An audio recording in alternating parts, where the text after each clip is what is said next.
Welcome, grade 7s. It's lesson 13.5. What were the social and economic effects of the changing role of women here in Canadian society? We'll learn that and a little bit more. So stick around and let's learn something.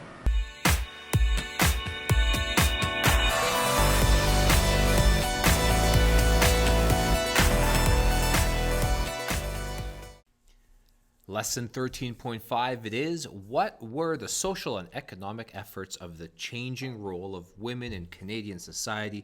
We just finished our previous lesson on an industrial society, and now today we're going to be taking a look how women are stepping up. Industrialization saw a lot of women entering the workforce. And as they were entering the workforce, they were demanding the same rights as their male counterparts.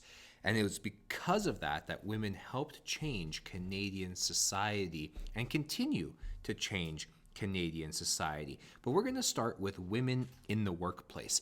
And it was because of the new technologies that were being introduced at this time that women were now seeing themselves as having more free time.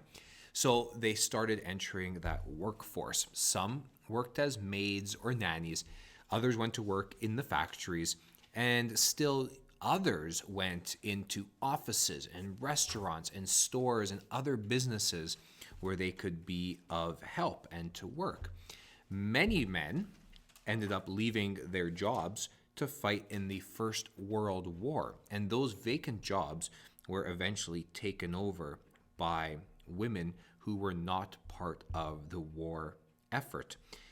And as women were entering the workforce, they began to speak out and they began adding their voice to the emerging Canadian identity that was developing over time.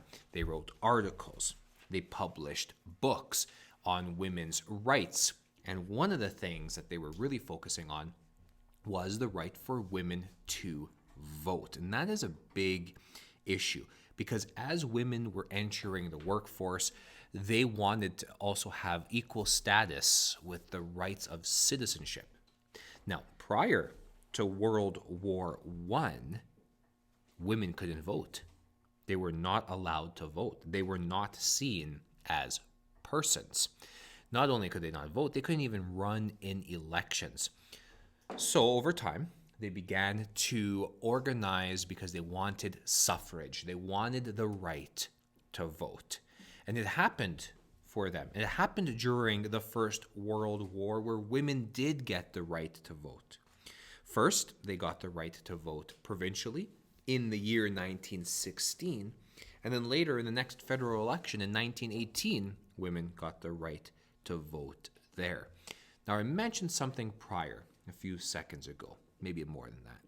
I mentioned how women were not considered to be persons. Well, the persons case is what is going to be presenting itself right now. And a woman by the name of Emily Murphy. I am sure you have heard of her. If you live in the Edmonton area, you've heard of Emily Murphy before. And she requested from the Canadian government that a woman should be named to the Canadian Senate. The Prime Minister at the time refused and said only qualified persons could be senators. And in other words, he was saying that women are not considered to be persons.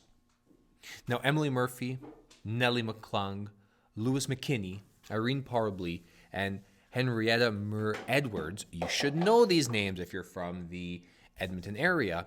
They bring the question to the Supreme Court of Canada. They are later famously known as the Famous Five. And I say you should know these women because these women are from the Edmonton area, and we have many parks named after them in their honor. Anyways, nonetheless, I digress. The Supreme Court of Canada rules against the Famous Five. Women are not persons. The women don't give up. The Famous Five do not give up, and they go to the highest court in the land at that time. Higher than the Supreme Court at that time is the Court of England. So they appeal to the Court of England, and this time they win. Women are now persons.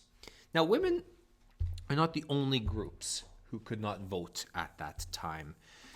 Although they did get the right to vote eventually, many other groups were still not able to. And it wasn't until after the Second World War that more attitudes began to change.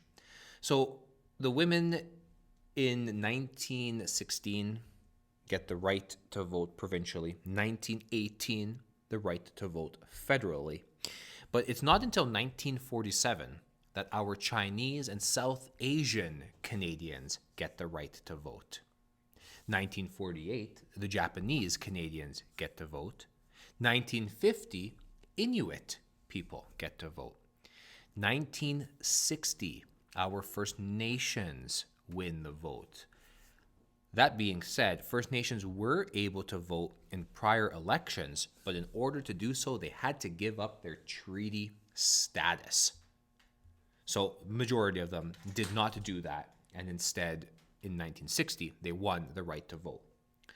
And then in 1970, all citizens over the age of 18 were granted and given, I should say, the right to vote.